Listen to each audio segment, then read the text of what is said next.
Hi, my name is Monique Jensen. I'm a psychologist from the Netherlands, and I'm a member of the Psychology and Mental Health Group of the World Freedom Alliance. In preparation for the big worldwide manifestation next Saturday, the 20th of March, I would like to focus on what we are there to manifest together, and to realize that if we want to manifest freedom and love and peace, that we should be in a state of freedom and love and peace. We will manifest what we are, not only what we want. It is quite difficult right now, though, because there's so much violence being used by the police force all over the world against their own people. Also here in the Netherlands, last Sunday, they used a lot of violence and we didn't see it coming. It feels that the police force is being dehumanized. They are wearing the gear, the mouth masks, the shields, the helmets, the weapons, and it's almost difficult to look for the human being that's inside. I do hope, though, that we reach out to the police officers Saturday, that we explain to them that we are loving and normal people that worry about what's happening in the world right now, and that who worry about the freedoms that are being taken away, and that we show them the world that we do want to live in, so they can make the choice to step to our side and to choose to get more information about what's happening right now in the world. At the moment, some people feel that they don't have the influence to change the systems because the systems are too big or too powerful or too corrupt.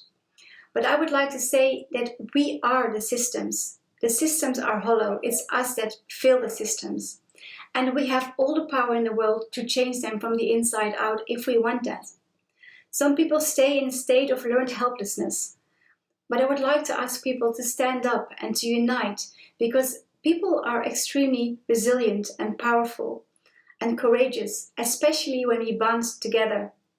And it's also an amazing time to be alive, to see so many people all over the world uniting and creating the world they do want to live in. So I hope next Saturday we will go out with our hearts open and filled with love, that we share our stories with one another, and that we set the example to be peaceful and to be courageous and to be powerful, so everyone can be inspired by that. Thank you. Hi everyone, I'm Henna-Maria, and based on my experience working together with the police in the Police for Freedom movement, I would like to share some advice to a wonderful freedom community all across the world, especially in mind of the upcoming 20th of March worldwide demonstrations. Firstly, it's very important for us to be fully aware of what we want to achieve in the long run. Know what are our long-term goals. We want to guarantee a free world for the future generations. We want to guard the sacred essence of what it means to be a human being. Knowing how profound our cause is, we can prepare ourselves to face serious attempts to silence, suppress, and destroy our movement. One of these attempts is police brutality to scare us. But please know that most police are definitely not in any kind of agreement with initiating violence against peaceful people.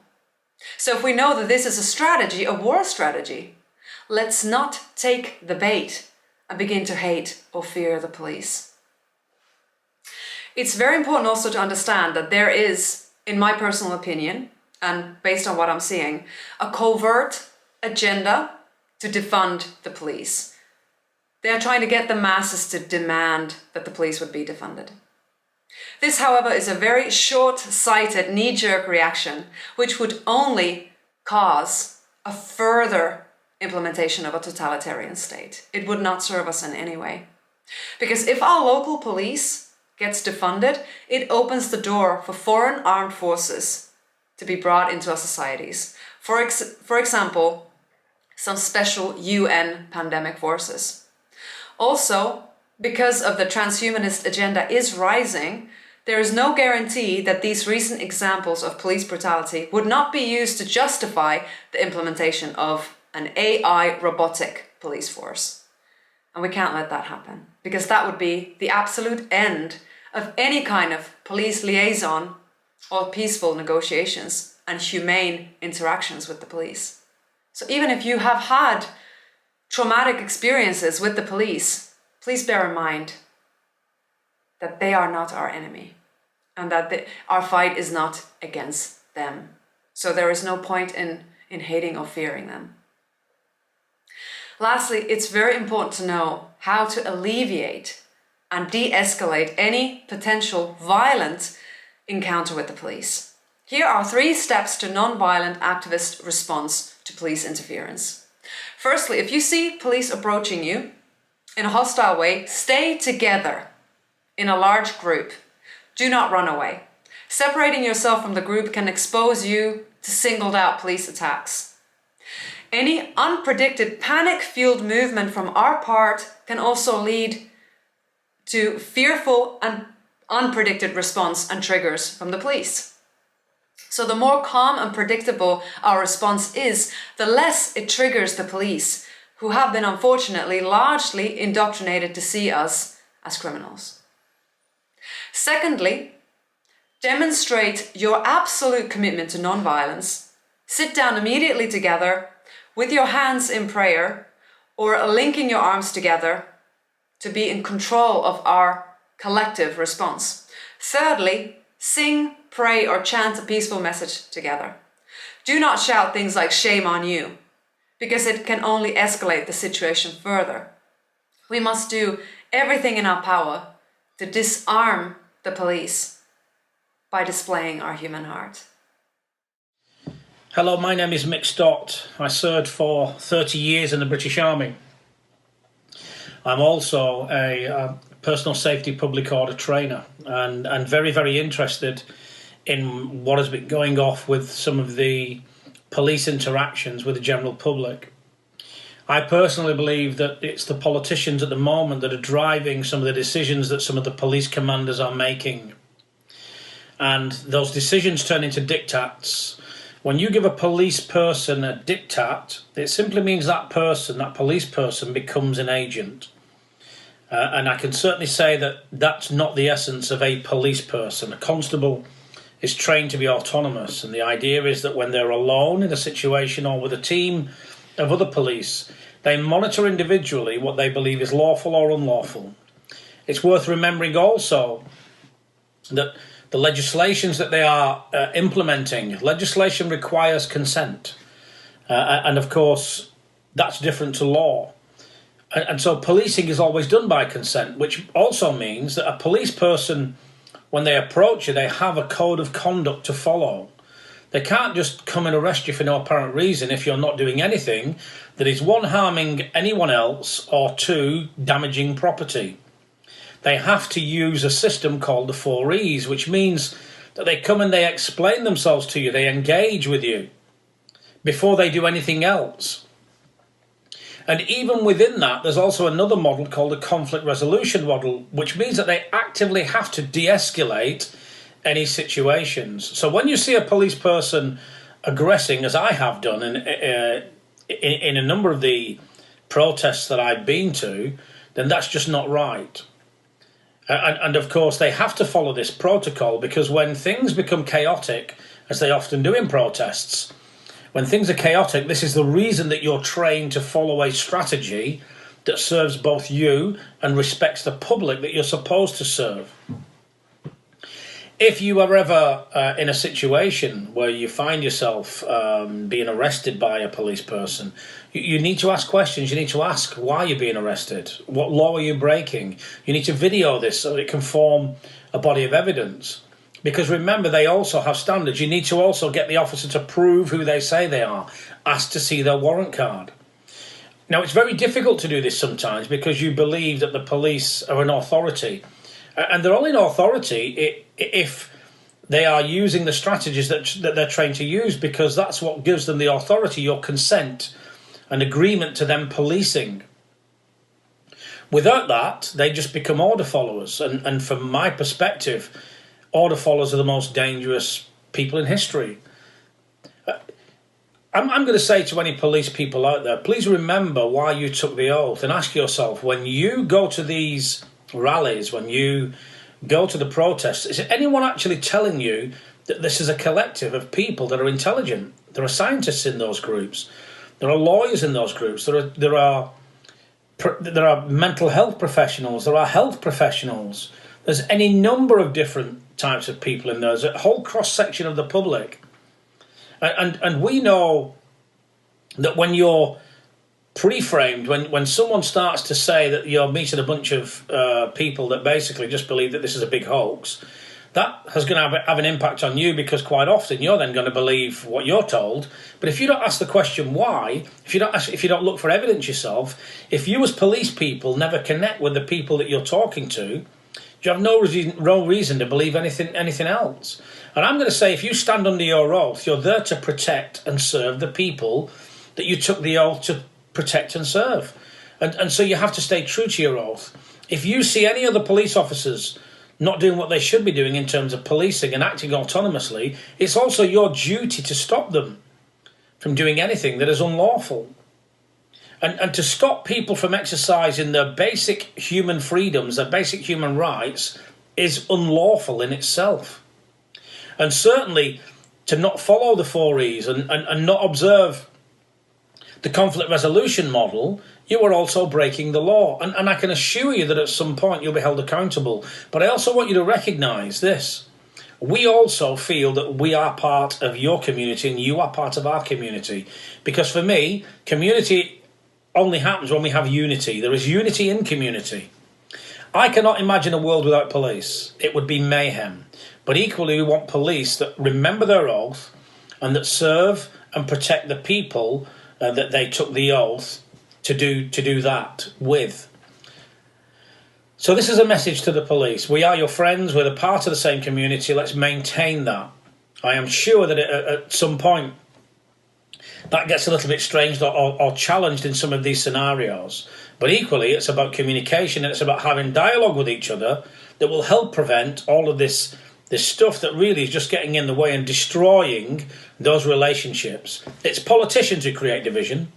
It is politicians who put out diktats. It's your managers, your seniors that are getting you to do things that you know are not right. And you know they're not right because they're not following the letter of the law. So I wish you well, and certainly when I'm at a protest, I'll make every effort to come and have dialogue with you and talk about the current situation so that we can increase understanding and decrease any potential for violence.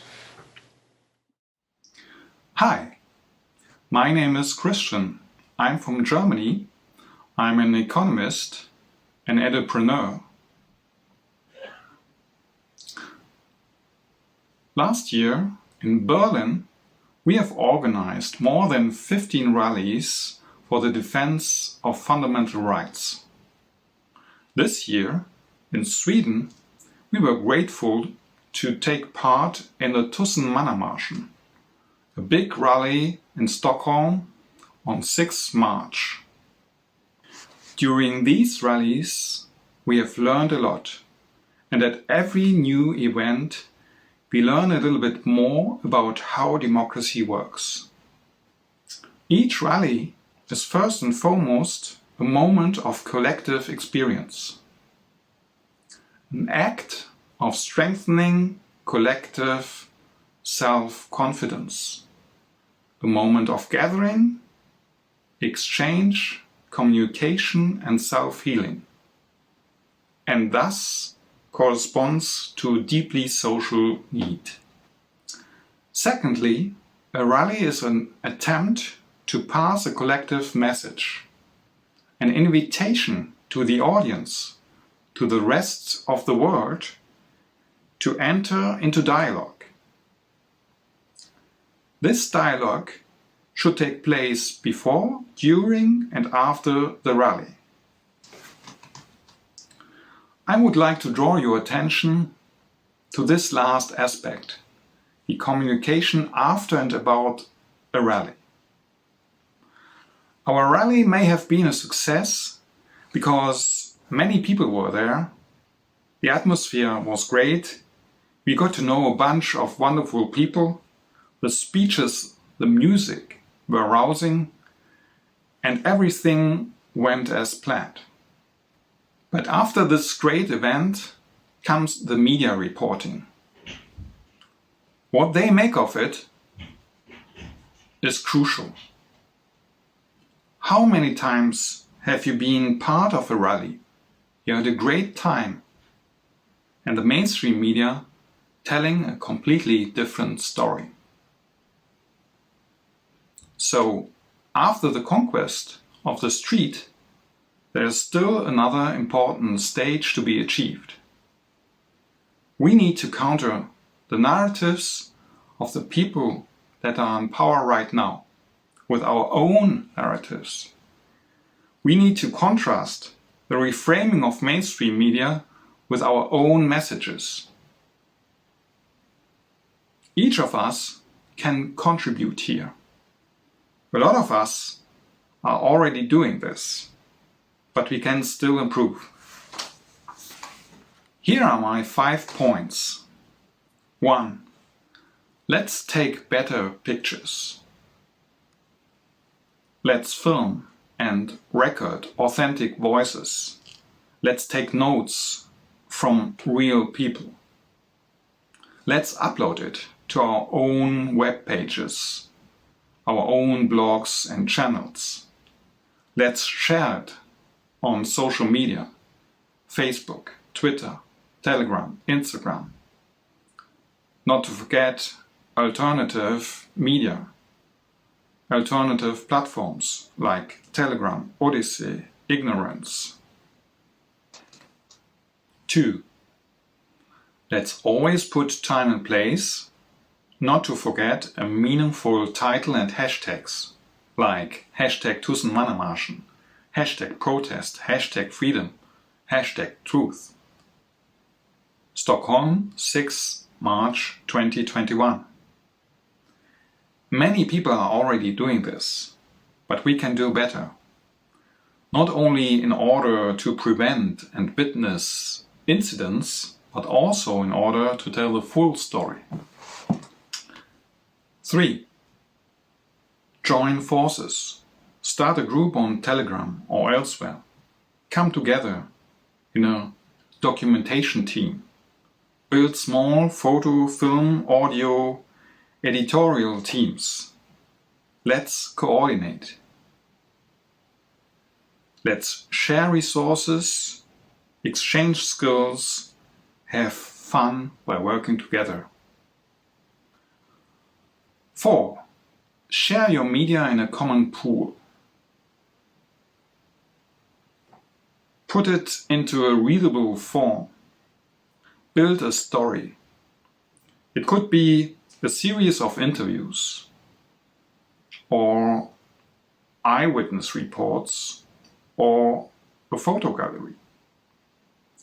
Instead of sending out meaningless bits of info, try to tell a story, your very own story of the rally.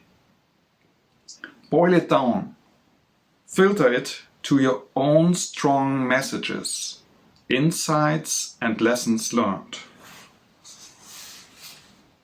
and share them with the rest of the world. 5.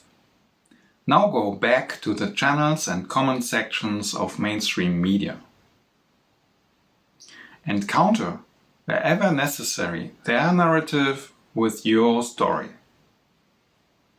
Link back to your websites and your blogs and channels and show the people who follow them that there is more than one truth to tell. Promote your own story. You want an example of this? Search for Tussen-Mannermarschen 420 Victory for Democracy on worldfreedomalliance.org or freedom-activists.com. I'm looking forward to reading your story of upcoming rallies. Take care.